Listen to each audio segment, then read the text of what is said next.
Good morning friends. आज का जो हमारा टॉपिक है वो है BSc BEd third year bio के लिए।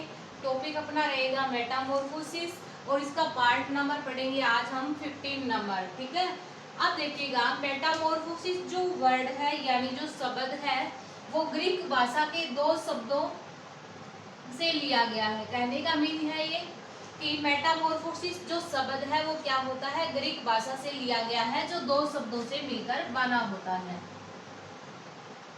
Meta plus morph.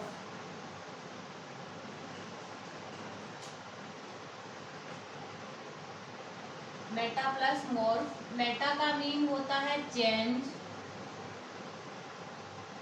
यानी परिवर्तन,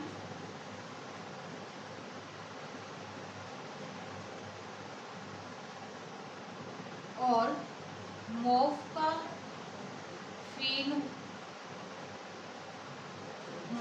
मीन होता है फॉर्म यानी रूप। तो मेटामॉर्फोसिस है वो क्या है, ग्रीक भाषा से लिया गया शब्द है जो कि निम्न दो शब्दों से मिलकर बना होता है, मेटा प्लस मॉर्फ। मेटा का मीन होता है चेंज यानी परिवर्तन और मॉर्फ का मीन होता है फॉर्म यानी रूप। अब देखिएगा मेटामॉर्फोसिस होती क्या है। आप सभी ने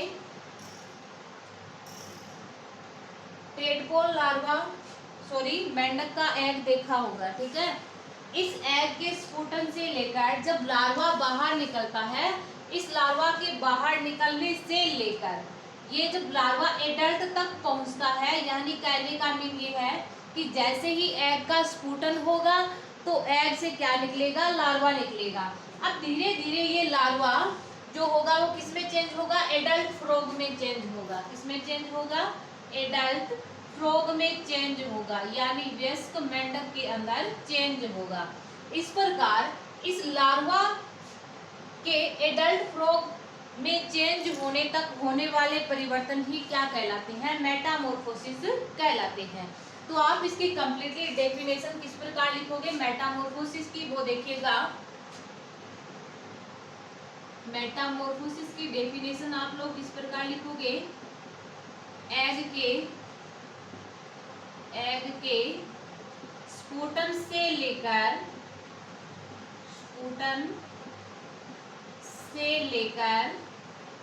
एग के स्फुटन से लेकर लार्वा के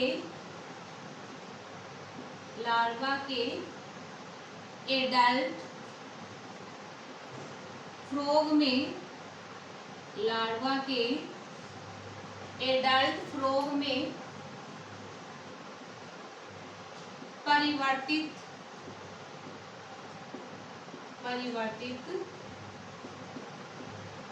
होने तक,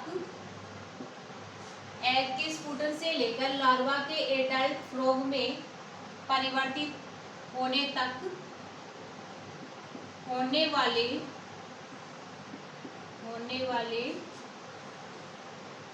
परिवर्तनों को मेटामॉर्फोसिस कहा जाता है। मेटामॉर्फोसिस कहा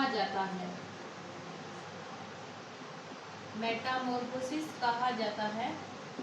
तो डेफिनेशन आपको पता चल गई कि एग जो फ्रॉग का एग होता है, उस एग के स्फुटन से लेकर इस लार्वा के एडल्ट में परिवर्तित होने तक जितने भी परिवर्तन होते हैं उनको संयुक्त रूप से क्या बोलते हैं, मेटामॉर्फोसिस यानी कायांतरण कहा जाता है।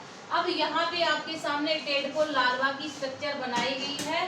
अपन को जो मेटामॉर्फोसिस पढ़ रहे हैं वो है फ्रॉग के अंदर मेटामॉर्फोसिस, यानी जो फ्रॉग का टेडपोल लार्वा होता है वो एक एडल्ट फ्रॉग के अंदर चेंज होता है, तो उसमें किस प्रकार के परिवर्तन होते हैं।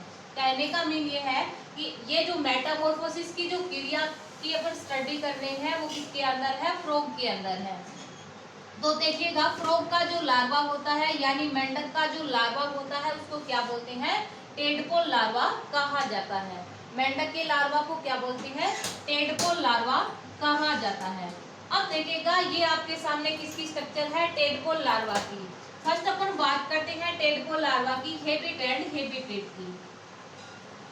हैबिट एंड हैबिटेट,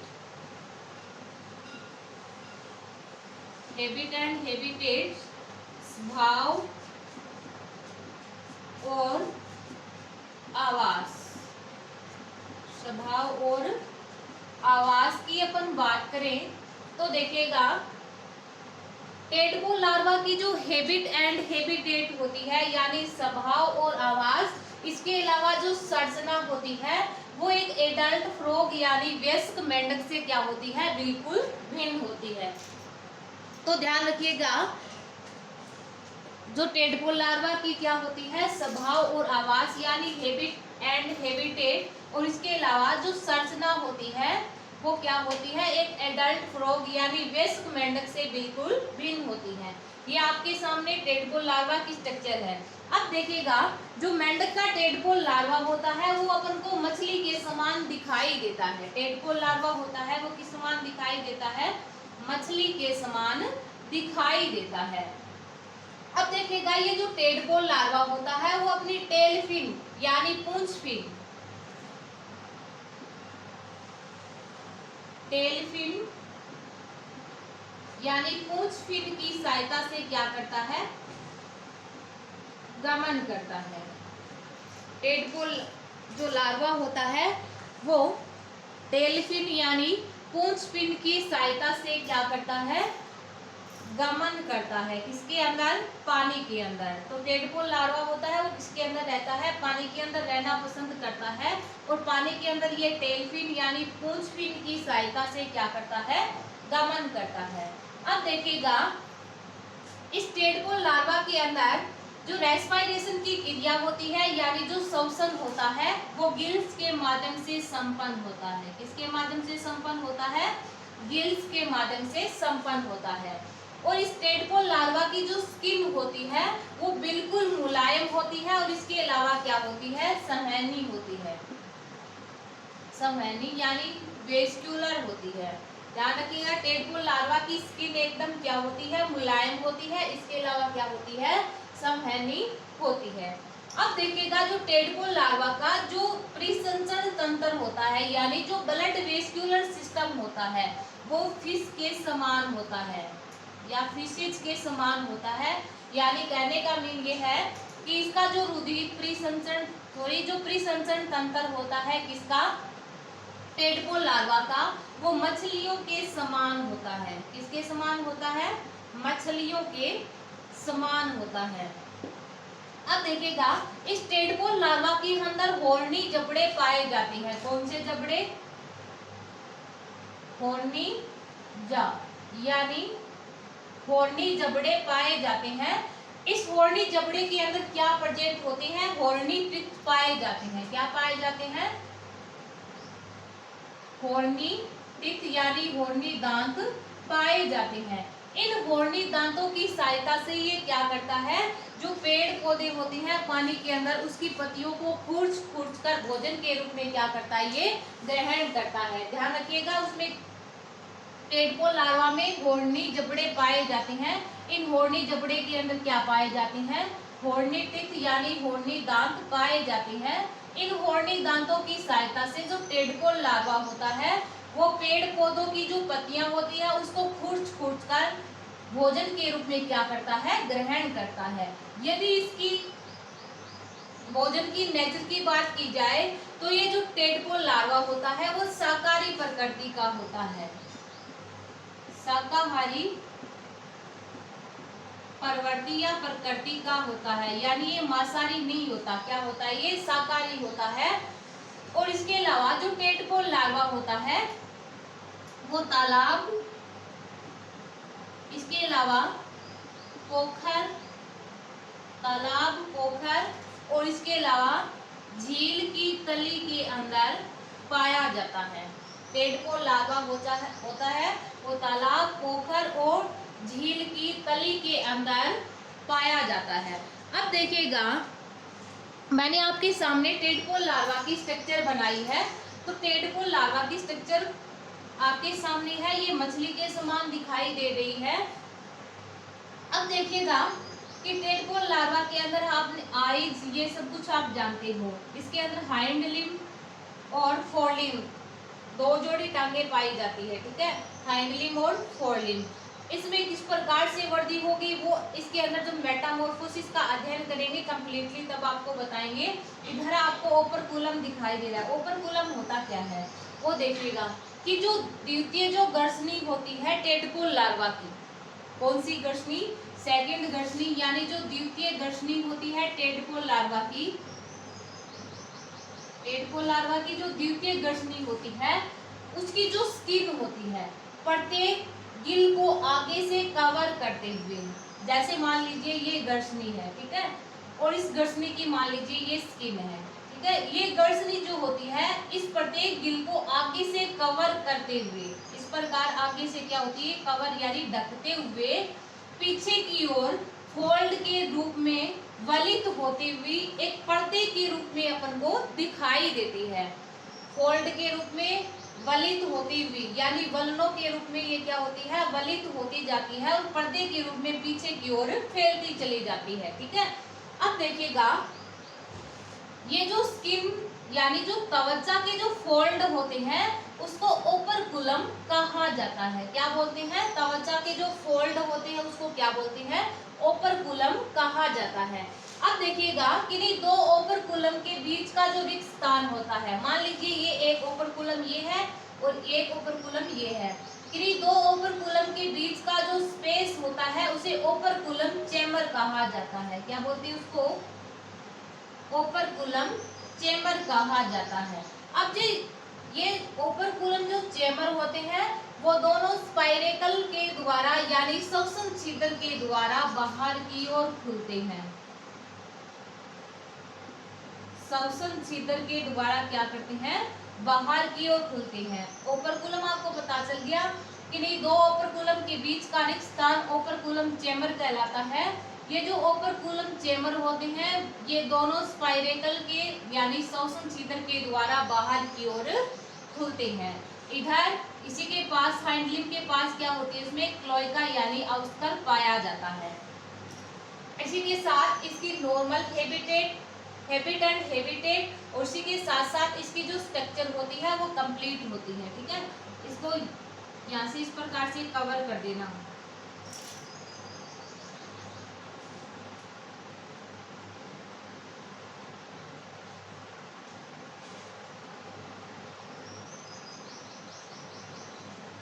इसी के साथ जो structure of tadpole larva and habitat of tadpole larva यानी टेडपोल लार्वा का स्वभाव और आवास का जो पॉइंट होता है वो कंप्लीट होता है। आगे अपन बात करते हैं मेटामॉर्फोसिस इन टेडपोल लार्वा।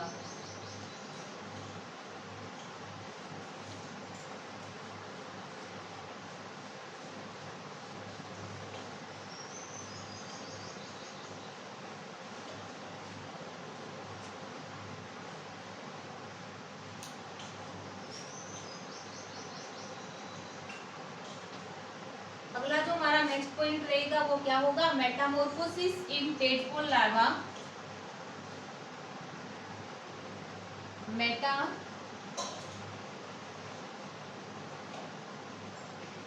मेटामॉर्फोसिस इन टेडपोल लार्वा यानी टेडपोल लार्वा में कायांतरण। टेडपोल लार्वा में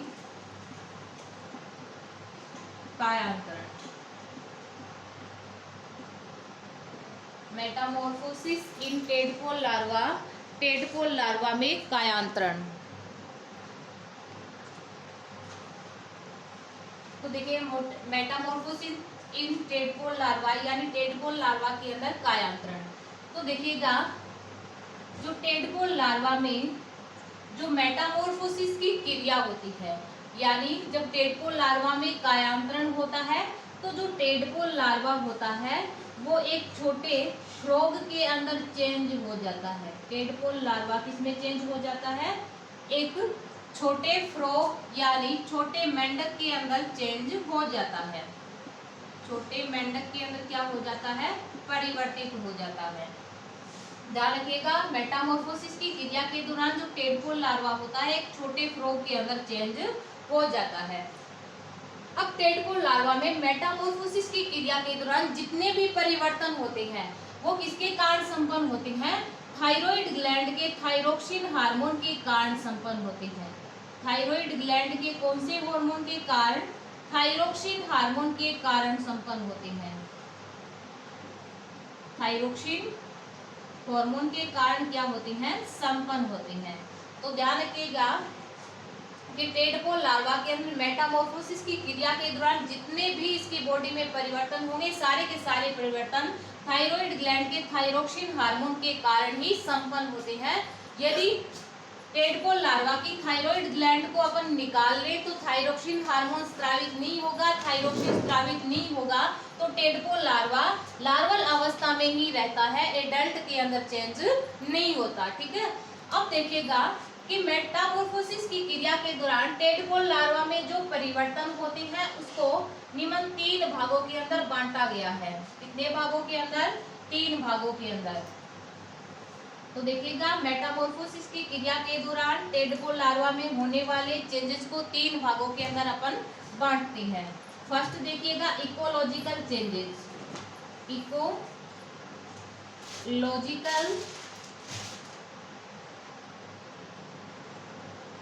चेंजेस। सेकंड, इकोलॉजिकल के बाद मॉर्फोलॉजिकल चेंजेस। मॉर्फोलॉजिकल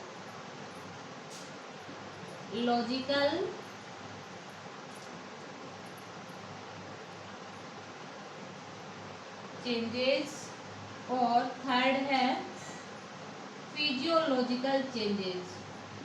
फिजियोलॉजिकल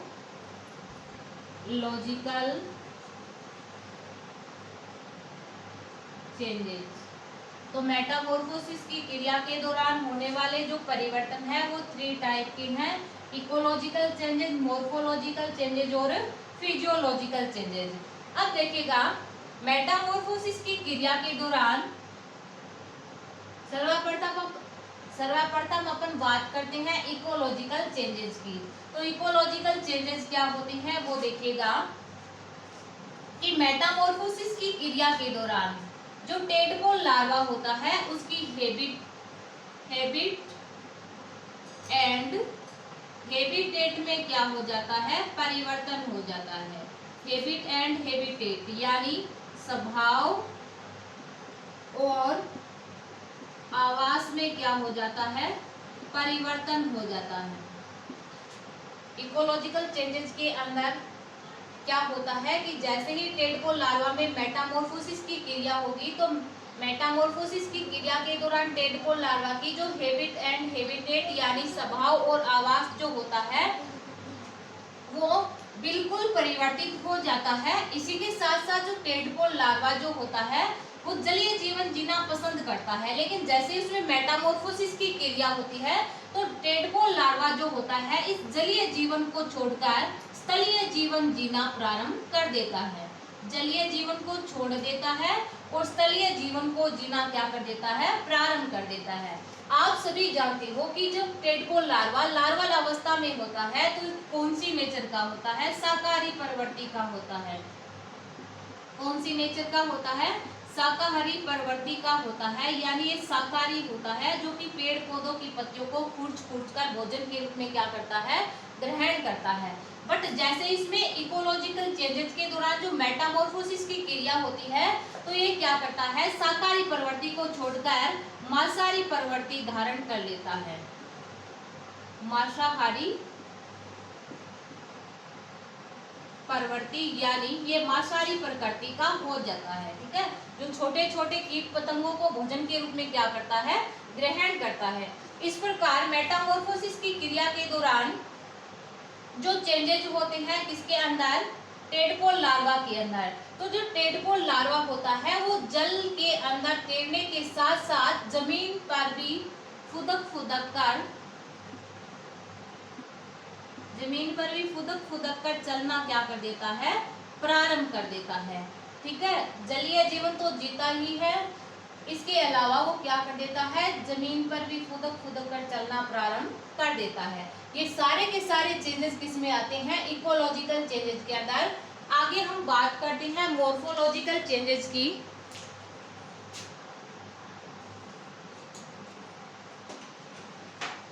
तो मेटामॉर्फोसिस की क्रिया के दौरान होने वाले जो मॉर्फोलॉजिकल चेंजेस होते हैं उसको दो पार्ट्स के अंदर डिवाइड करते हैं। कितने पार्ट्स के अंदर, दो पार्ट्स यानी दो भागों के अंदर बांटते हैं।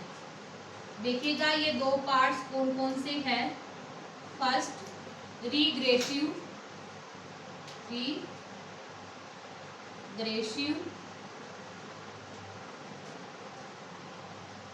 चेंजेस, सेकंड प्रोग्रेसिव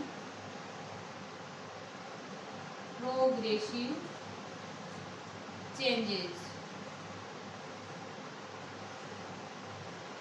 अब देखिएगा मॉर्फोलॉजिकल चेंजेस जो होते हैं मेटामॉर्फोसिस की क्रिया के दौरान किसके अंदर, टेडपोल लार्वा के अंदर, उसको निम्न दो भागों के अंदर बांटते हैं, रिग्रेसिव चेंजेस और प्रोग्रेसिव चेंजेस।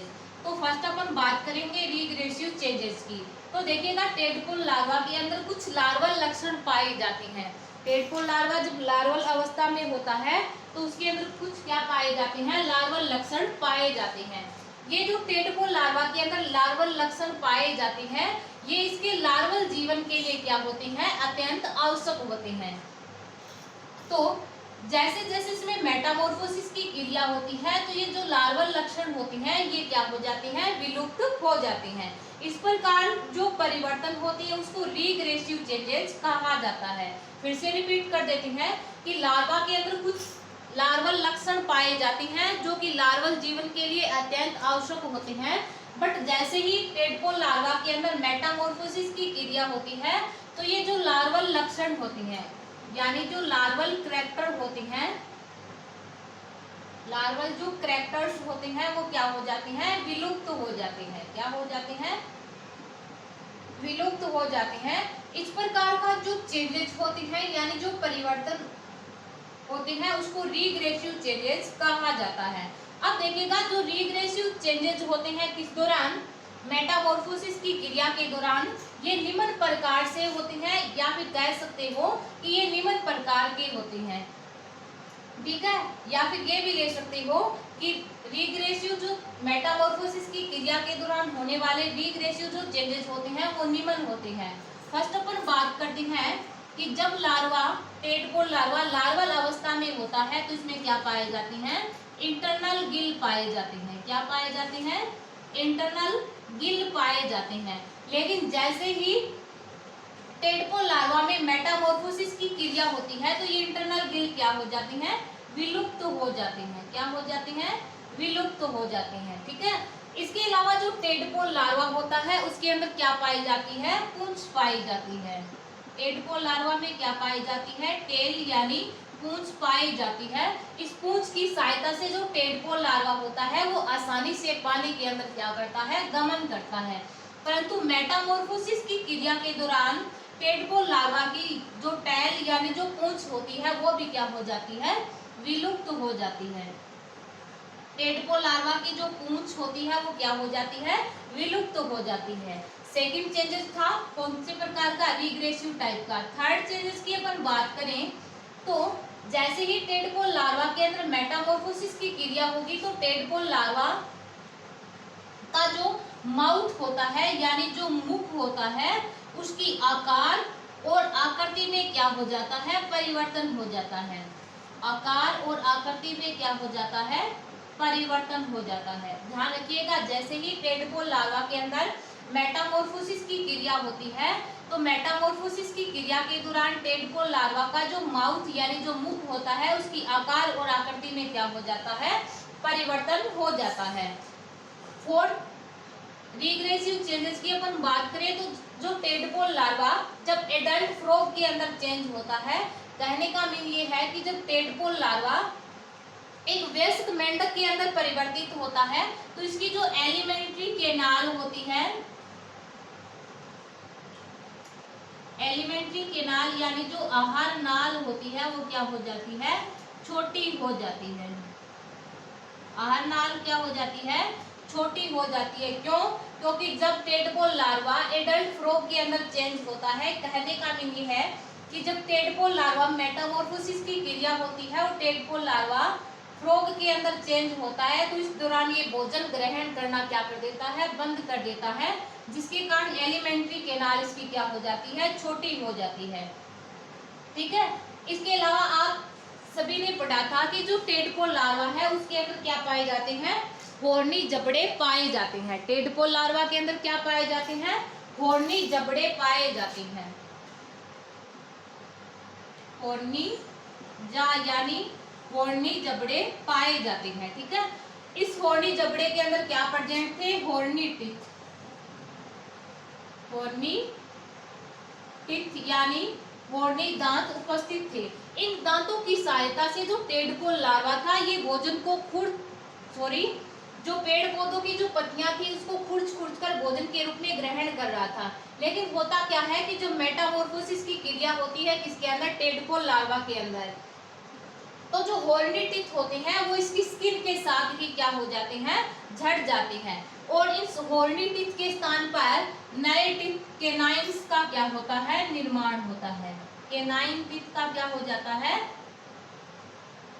निर्माण हो जाता है। कौन से दांत के स्थान पर, हॉर्नी दांत के स्थान पर नए केनाइन दांतों का क्या होता है, निर्माण हो जाता है, जिसकी हेल्प से, किसकी हेल्प से, इन केनाइन दांतों की हेल्प से जो मेंढक होता है यानी जो होता है वो छोटे छोटे इंसेक्ट यानी जो छोटे छोटे कीट पतंगे होती हैं उसको भोजन के रूप में आसानी से क्या कर सकता है, ग्रहण कर सकता है। तो इसी के साथ रिग्रेसिव चेंजेस होते हैं वो कंप्लीट होते हैं। आगे अपन बात करते हैं प्रोग्रेसिव चेंजेस की। तो आज के लिए बस इतना ही, आगे मिलते हैं नेक्स्ट क्लास के अंदर।